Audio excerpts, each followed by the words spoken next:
Parece que con el de Residentes es como para empezar a darle también otro tema, no de bajón, sino de recordatorio, de tener memoria, pero desde lo alto y desde arriba. Y para esto, como hablaba antes de nuestra invitada, estamos ahora en línea con Emilce Moller, quien es sobreviviente de lo que fue la Noche de los Lápices de aquel 16 de septiembre de 1976. Aquí Claudio Mariani, Federico Caramés y Sebastián Reynoso, te saludamos. ¿Cómo estás, Emi?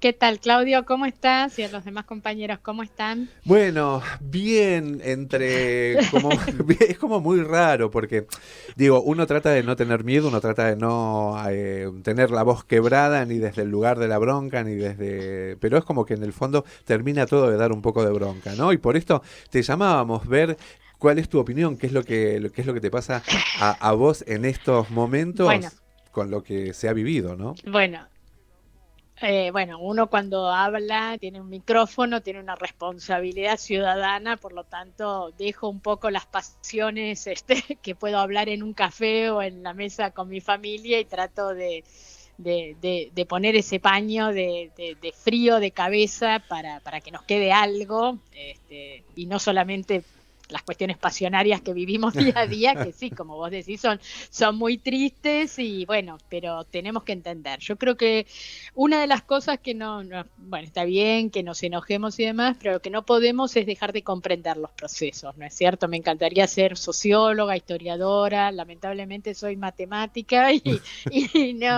no me ayuda, pero bueno, soy racional y eso sí ayuda a entender estos procesos. Primero es la pregunta que siempre uno se hace, quién nos dijo, quién nos garantizó que la lucha la ganamos, ¿no? O sea, si Claro. hubiera sido así tan fácil de entrada, bueno, entonces parecería que todos los que vienen luchando desde siglos, los oprimidos desde siglos, parecerían entonces que los estamos minimizando. ¿Por qué no la ganaron de entrada las luchas? ¿No es Es, cierto? ¿Por qué el peronismo, por qué llegó la libertadora, vamos a decir? claro. ¿Por qué vino un golpe de Estado? Si hubiéramos pensado que siempre las ganábamos, ¿qué pasó? No, el tema es que nosotros a veces fingimos demencia, como digo, y creemos que ganamos muchas cosas, pero no. El tema es que nos quedamos cómodos con algunas cosas y dejamos de estar atentos. Y sobre todo yo creo que dejamos en estos últimos años, negamos muchas cosas que se venían gestando, no las minimizamos. Y yo creo que las minimizamos porque no le encontrábamos respuestas para darle y entonces lo pusimos todo debajo de la alfombra y Sí. bueno, y estalló. En No esto, fue de un día para el otro. Sí. no, No, es un punto en el que mm, estaba diciendo, en el que dejamos las cosas, porque también ahora mismo se está generando como una especie de discusión militante, si se quiere. Porque está esta cosa de que para muchos el tema de la provocación que está haciendo en este caso la extrema derecha a través de esta posible vicepresidenta, mm. y entonces es como que muchos dicen, bueno, no hay que caer en la provocación de lo que ellos están haciendo porque es darles de comer y alimentarlos un poco más a ellos, pero por otro lado hay una parte de la sociedad que dice, no nos importa, queremos salir a demostrar nuestro enojo y nuestra Sí, bronca. Está eso, porque hay... yo, sí, decime. sí, yo de eso no tengo una posición del todo claro. Lo que sí yo siento que independientemente de la coyuntura puntual Ujú, y de estas que van a seguir sucediendo, porque cada vez te van a ir poniendo la vara un poquito claro. más lejos, yo siento que nos debemos con todas las autocríticas y siendo benévolo con uno mismo, porque más de todo lo que uno hace y ha hecho, casi yo no No, puedo, no, claro. pero digo, yo sentía que nuestras maneras de comunicar estaban siendo insuficientes. Inclusive a mí me pareció, justo, viste, que escribí ese libro, La larga noche de los lápices, como Sí. para dejar escrito, porque yo estaba todo con detalle, con unos tiempos de contar y demás, porque yo estaba sintiendo que las palabras que nosotros teníamos, los conceptos, en las nuevas generaciones ya estaban gastadas, ya perdían densidad. Vos decís nunca más y a nosotros se nos pone la piel de gallina, sabemos lo que quiere decir, valoramos esos esfuerzos y demás. A un chico de 14 años le decís nunca más, ¿y qué le estás diciendo? Claro. ¿Qué le decís? saben lo que es nunca más, viste, por ahí te dicen, bueno, nunca más no sé qué, viste, o sea, no tienen. Cuando uno dice memoria, verdad y justicia, esos tres términos que uno cuenta todo lo que nos costó acuñar esos tres conceptos, imagínate para un chico joven, cuando le decís justicia, no es la misma justicia que nosotros conocimos, que cuando nosotros pensábamos que demostrábamos los hechos de lo que ocurrió en la dictadura, venían los juicios, como algo de eso ocurrió, Rengo y demás, pero algo de eso ocurrió. Mirá la justicia que viven los chicos hoy en día. Entonces digo, le estamos diciendo lo mismo cuando hay infinidad de casos de ellos que saben que son verdad de determinadas cosas y no tienen justicia. La memoria, ¿a qué pasado se remonta la memoria? ¿De qué Claro. estás hablando? Entonces digo, los tres términos han perdido para las nuevas generaciones, como digo, densidad y fuerza. Entonces yo creo que lo que tenemos que establecer es todo un nuevo, tomar todos esos conceptos, pero darle densidad, darle fuerza, darle actualidad. Y quizás, con todo el dolor del alma, es volver a explicar por qué la democracia, por qué estaba mal, qué es el genocidio, qué es el terrorismo de Estado, qué es esa humanidad. Quizás hay que volver a explicarlo todo. Ya sé, lo hicimos, te imaginas yo, 1000 veces. Claro. Bueno, pero ¿quién nos garantiza? Pero si la realidad nos cachetea, ¿qué vamos a seguir? Empujándonos la cabeza contra la pared diciendo, no, pero yo ya lo hice, yo ya lo dije. Bueno, pero, o sea, me Dimos por parece que sentado, estábamos en esa posición. dimos O por sea, sentado bueno, ya lo todo. dijimos, ya lo explicamos, no es necesario. No, me parece que es necesario, que hay que hacerlo y sobre todo no hay que enojarse con los pibes, ¿viste? Los chicos, escucha esto, Claudio, Sí, ellos ya son tercera generación que claro. vienen con el discurso oficial, vamos a decir, de las madres, de los relatos, de las abuelas, de la noche de los lápices. ¿Cómo no te lo van a cuestionar? ¿Viste? Claro. Tercera generación, que los padres, los abuelos, las escuelas, todos le dicen lo mismo sobre eso. No, Te lo van totalmente. a cuestionar, Federico. porque lo van a querer. Emilce. Lo importante es qué hacemos nosotros con ese cuestionamiento. Si nosotros lo obturamos, nos enojamos y le decimos de eso no se puede hablar porque ya lo discutimos, es lo peor que le puedes hacer a un pibe. Totalmente. Vos sabés que lo estaba pensando cuando decías esto, o en estos días estuve hablando con un chico, con unos padres que tienen unos chicos de 14, 16 años, perdón, porque era la Sí, primera vez que votaban, padres peronistas, y él decía, bueno, mi hijo acaba de votar en blanco porque sí. los pibes del colegio le comieron la cabeza con el tema de ¿Qué Milei, dice? entonces él no sabía qué hacer. Digo, pero bueno, ustedes Sí. desde la militancia tendrían que ser, me dice, bueno, pero tampoco le podemos imponer nada, ¿no? Tienen esta cosa como demasiada libertad. Federico te quería preguntar Pero algo. escúchame, vos le Sí. hacías caso a tu papá, pero digo, vos le hacías caso a tu papá, No, vamos a decir, olvídate, mi claro, padre también era es eso. claro, mi padre antiperonista toda la vida y yo salí peronista. Entonces digo, Claro, me parece claro. que los procesos de rebeldía de la juventud, que en ese tal libro tan bueno que dice, la rebeldía hoy es de derecha, no es de izquierda, tenemos que interpretar cosas. Yo no te digo no enojarte como lo que pasaba con ese esperpento de un hombre de como de 70 años que ha ido a la marcha de Uh, Villarruel y diciendo, pero ustedes saben si es cierto la no, apropiación de los nietos, ¿viste? Bueno, con eso sí, enojate, ¿viste? En ese tal sentido. cual. Ahora, un pibe de 14 años que te diga, pero es cierto que son 30.000, ¿y cómo es lo de los nietos? No te podéis enojar. Le No, tal cual. tenés que agarrar y decir, bueno, a ver, empecemos de nuevo. Y sí, empecemos de nuevo. Empecemos de nuevo. ¿Vos sabés las veces que empecé de nuevo, Claudio, a contar las cosas? Yo 47 pensé que años. nunca me iban a crear. Claro. O sea, cuando yo salí en pleno mundial con libertad vigilada era mundial del 78. Recordemos Yo esto. salía de, yo Recordemos esto, salía de Emilce Moller, devoto. exactamente, en el 76 tenía 17 años, hasta los 20 años fue detenida, desaparecida de la Noche de los Lápices, que también, recordando la historia, era por unos pibes en La Plata que estaban pidiendo un boleto estudiantil, digo, lejos Y de más, y poner más en que duda. eso, Sí, sí, sí. Sí, sí, también sí. siempre pongo, militando políticamente, que no hay que borrar la militancia de esos años.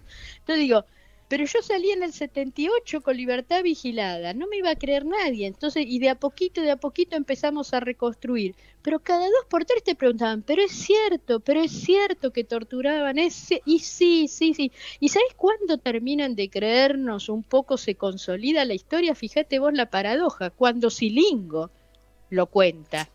O sea, cuando un represor validó nuestros relatos, ahí hubo una validación de nuestra historia. Vos te querés matar en el sentido, todas las veces que lo dijiste, que lo contaste, que llevaste los testimonios, y sin embargo hay otro hecho externo. Entonces me parece que acá tenemos que ser más reflexivos en este sentido e ir encontrando los intersticios por donde empezar a trabajar con las nuevas generaciones, con las generaciones intermedias, o darle elementos a las generaciones intermedias para que trabajen con las nuevas generaciones, que las palabras no les sean vacías, ¿te das cuenta?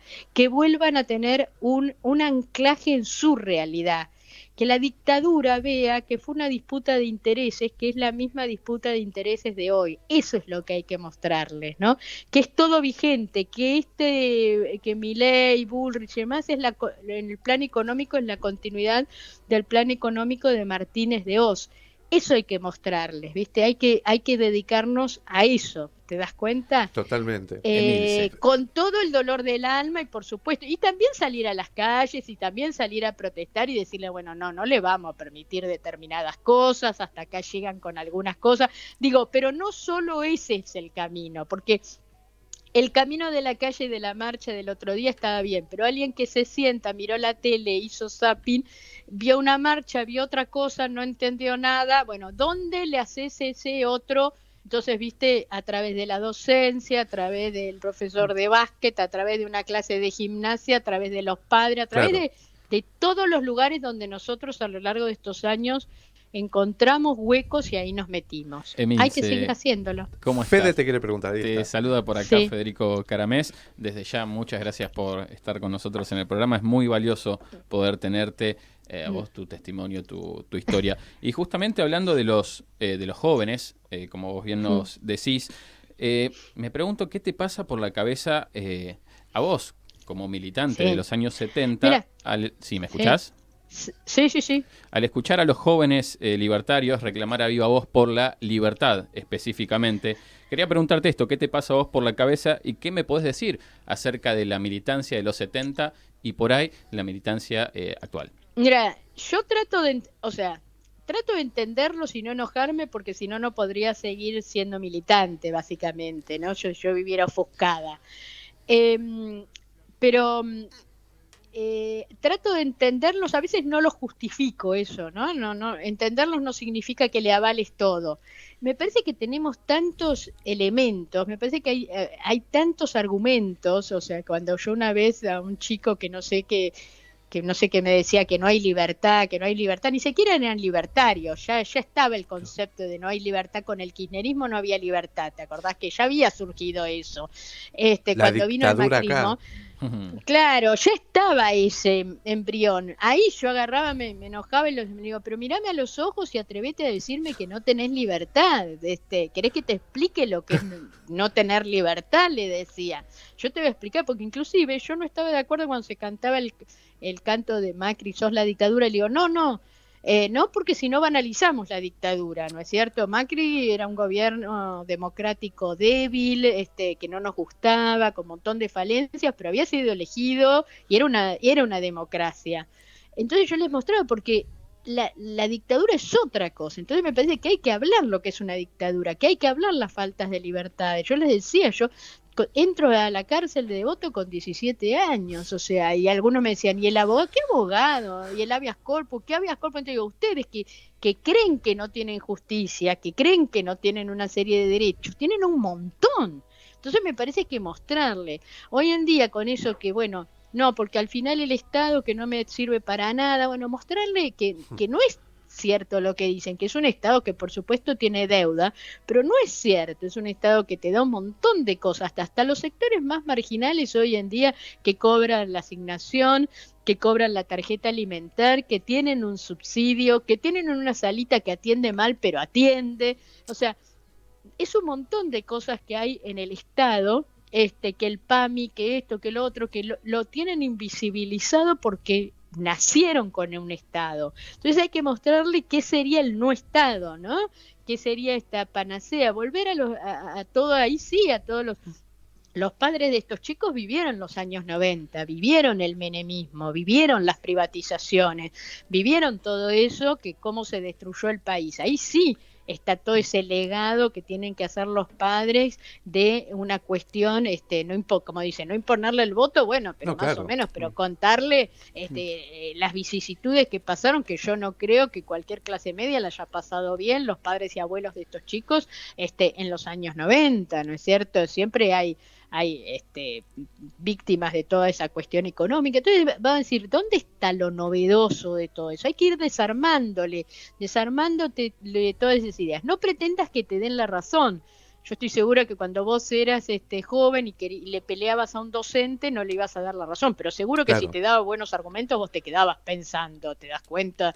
Entonces acá imponernos por la razón, básicamente, por la razón que tenemos y por la verdad que tenemos en nuestras vidas y en nuestras historias. Totalmente. Le recordamos a la audiencia que estamos hablando con Emilce Molder, quien fue pertenecía a la Unión de Estudiantes Secundarios, a la UES, que fue secuestrada durante la dictadura en el año 76. Emilce, ¿cómo estás? Acá Sebastián Reynoso te habla.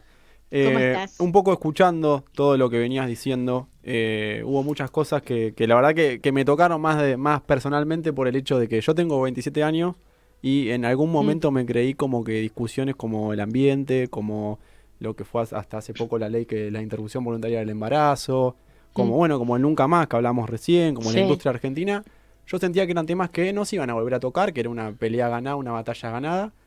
Y bueno, me gustó mucho el comienzo donde vos decís, no hay que dar las batallas por ganadas. No, para nada. No son ganadas nunca. Nunca los derechos son ganados absolutamente. Nunca. Imagínate, si no, ¿por qué vino la revolución del 55? Claro, ¿viste? Sí. La Libertadora. ¿Por qué vino la Libertadora con el peronismo como estaba? ¿Viste? Porque todas esas tocan intereses o tocan cuestiones de una idiosincrasia profunda de los poderosos. Y los poderosos, lo que vos tenés que saber que vos avanzás y tenés que avanzar la mayor cantidad de cosas para que cuando viene el repliegue, bueno, estar lo mejor pertrechado posible. Por eso yo digo, mucha ley, mucha cosa. Por ejemplo, yo valoro mucho la ley de educación nacional, que entre sus artículos pide hablar del 24 de marzo, pide hablar de la dictadura. Entonces eso le da a los docentes que quieren abordar el tema, le dan todo un paraguas de protección para hacerlo y avanzar. Si no estuviera la ley, en el macrismo estaban desprotegidos de hacerlo. Los que no lo quieren hacer no lo van a hacer. No, pero los que quieren hacerlo tienen una protección. Entonces digo, pongamos el feriado, vayamos a hacer todo lo que más podamos, pongamos las placa, cosa que cuando venga la vuelta para atrás, estar lo mejor preparado. Pero los vueltos vuelven a los sectores populares, los vueltos vuelven, lamentablemente tardarán más, pasarán más tiempo, pero los vueltos vuelven. Así que lo más importante es trabajar con las nuevas generaciones para que no vuelvan los vueltos. Vos sabés que estaba pensando cuando decías esto de la Revolución Libertadora, de lo que hicieron esta gente del 55. No sé si llegaron a ver una imagen, no tengo ahora el nombre de la fotógrafa porque se me fue, que llegó a fotografiar a una persona que había ido a esta charla que dio la Villarroel en la legislatura con el símbolo de Cristo Vence, de los aviones del 55. Fue horroroso ver eso. Y sí, eso no se va. Mira, yo siempre tengo la historia de como todas las tragedias de la historia en mi familia, vamos a decir, en el sentido que mi mamá, una obrera desclasada, vamos a decir, que lo cuento bien, una señora ama de casa, pero que nunca entendió su clase social y siempre pensó que era por su ascenso, todos los beneficios, cuando compró todo por el crédito de Perón, por las cosas de Perón, por lo que le dio Eva, bueno, y sin embargo odiaba el peronismo. Bueno, en uno de los relatos que ahí ponen que le llama mucha atención, que yo cuento, cuando fue el secuestro de Aramburu, una escena que iba viajando yo en un taxi y el taxista le dice, parece que son los peronistas que lo secuestraron. Y mi mamá me dice, no creo, porque peronistas no hay más, me dijo. Qué ¿Te fuerte. das cuenta? Mi mamá estaba convencida que los habían barrido los peronistas.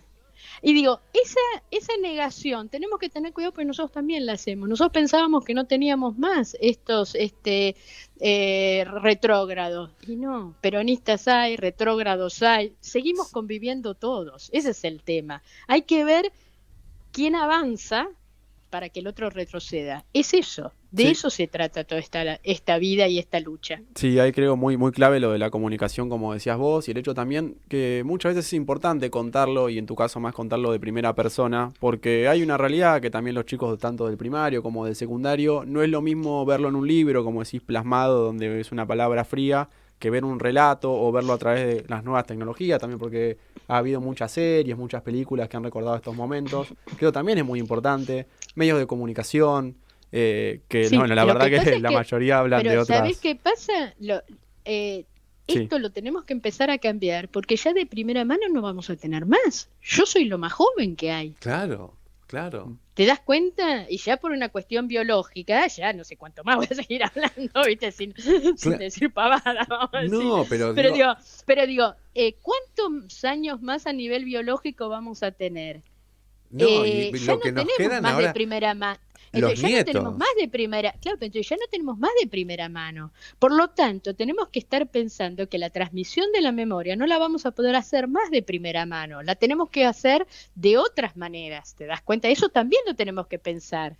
¿Cuántos testimonios? O sea, ¿te imaginas que este día me llaman de todo el país Claro. porque todos quieren tener una entrevista con Pablo, conmigo? No, ¿y cuánto podemos dar nosotros? ¿Y cuánto tiempo más? O sea, ¿qué haces durante todo el año como docente para que, aunque no tengan mi entrevista personalmente, funcione este tema en los chicos? ¿Te das cuenta? Me parece que tenés que pensar así, bueno, no voy a tener la entrevista de alguien de primera mano porque ya los contás con los dedos de la mano, los que prácticamente, o un poco más, pero no todos están dispuestos para llegar a una clase, hablar y demás. Entonces digo, ¿cuánto más nos queda? Entonces me parece que es eso, ¿cómo hacemos la transmisión de la memoria no más de gente de primera mano? Claro, Ya tenemos un montón de herramientas, tenemos los videos, tenemos los libros, tenemos los audios. ¿Qué hacemos con todo eso? Nosotros el genocidio de Israel no lo conocimos de primera mano. claro. Y sabemos lo que pasó. Y no dudamos de que pasó. Entonces digo, me parece que hay otros elementos que también tenemos que pensar. Estamos un poco, en ese sentido, entre comillas, cómodos. Es decir, bueno, llamo a alguien que te cuente, venga otro que te cuente. Yo sé que tiene un impacto, no lo voy a negar, yo lo sé que sería fantástico, pero también tenemos que empezar a pensar que no va a haber más de primera mano. Y creo que Y no por eso no podemos dejar de transmitirlo, ¿no? Y una de las cosas fundamentales que tiene que hacer el próximo gobierno nacional y popular, evidentemente, es hacer una ley contra el negacionismo, como está hecho en Alemania y en un montón de lugares. Y aparte, es difícil seguro. eso, es difícil y yo no sé si es el camino en nuestro caso. Salvando las, yo no estoy tan... salvando las no distancias, con esto que vos decís, Claudio, de Alemania, no sé si ustedes miran deporte, pero en el día de ayer, 26 Sí, años impresionante, hubo, impresionante. un jugador de tenis, Alexander Zverev, que en el medio de un partido escucha que una de las personas del público grita una de las frases más famosas de Hitler, Alemania por encima de todo, y pidió, por favor, sacar a esa persona de la cancha. Esos son ejemplos súper válidos. El tema es que yo pienso, en estos momentos, nosotros, suponete que que llegamos a sacar una ley. ¿Qué pasaría si nosotros en ese momento sale esto? ¿Lo dejaría ir la gente tan tranquilamente o habría una discusión? Me parece que la ley, tendría que ser producto de mayores consensos que hoy en día no estamos teniendo, ¿viste? Primero Entonces sería tenemos que pensar bien. reactivar la ley de medios, me parece que eso es lo fundamental, Exacto, y a partir de la, tal cual, y a partir de la ley de medios recién podemos hablar de la justicia, del cambio de la justicia, y recordar siempre el tema de que eso fue una dictadura militar, eclesiástica. Religiosa, o sea, están las tres patas. Exactamente, y sobre todo a los jóvenes en una parte de la transmisión se le plantea siempre, bueno, estaban las agrupaciones políticas, estaban los militares, bueno, y la sociedad como si fuera impoluta, una sociedad al margen de todo eso, y a mí me parece que la clave es ver que no existe el ciudadano, no existió el ciudadano común. Todos tuvieron algún tipo de participación, de opinión, por opinión o por omisión. Entonces me parece que tenés que cuestionar eso y ahí hacerle el cuestionamiento, bueno, hoy vos, ¿qué estás haciendo como ciudadano? Vos no sos alguien común que no tenés nada que ver con todo esto, tenés mucho que ver. ¿Qué estás haciendo cuando votás a Milei? ¿Qué estás haciendo cuando no vas a la marcha por Santiago Maldonado? ¿Qué estás haciendo cuando hay una injusticia y no participás? Me parece que todo el tiempo el cuestionamiento a tu vida ciudadana cívica es fundamental eso, es interpelar eso. Y en lo que decís fundamentalmente, y me parece que ahí es donde estamos dejando una puerta extremadamente abierta y muy peligrosa, que fue la del 1 de septiembre.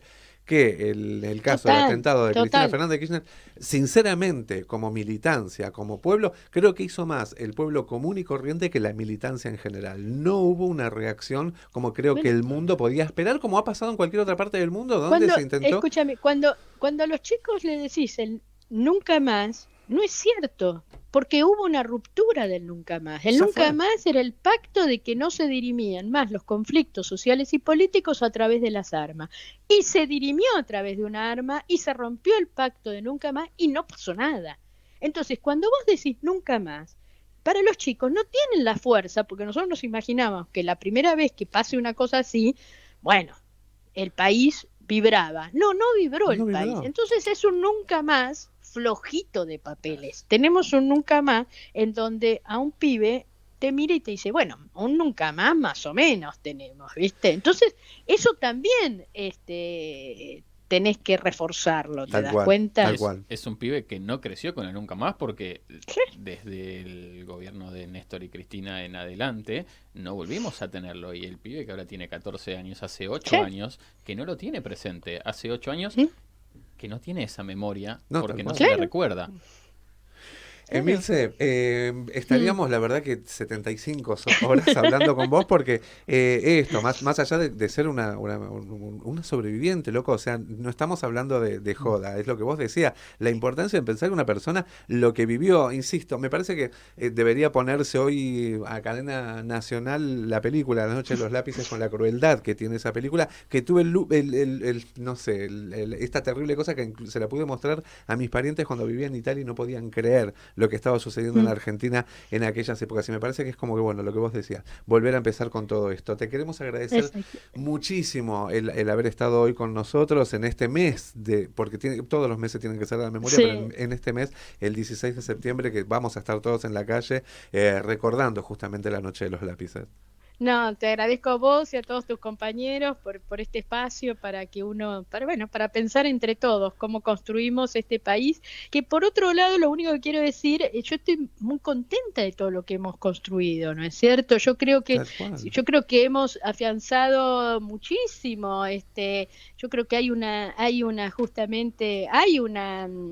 cuestión muy arraigada de lo que es los valores democráticos.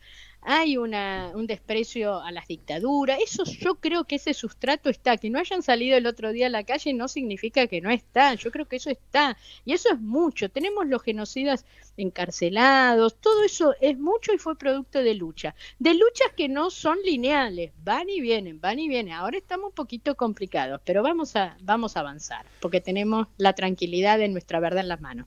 Memoria, verdad y justicia. Muchísimas gracias. Exactamente. Y nos gracias estaremos hablando, compañera. Un abrazo muy grande. Un abrazo grande. Chau. Y por aquí, por referencia cruzada, bueno, un testimonio muy fuerte que deja un montón de cosas adentro, por lo menos a mí me está vibrando absolutamente el alma con todos los recuerdos, los pensamientos y las cosas que pasaron en aquella última dictadura y que nos estamos olvidando, no sé qué es lo que está pasando. No te muevas de la RZ. En segundos volvemos con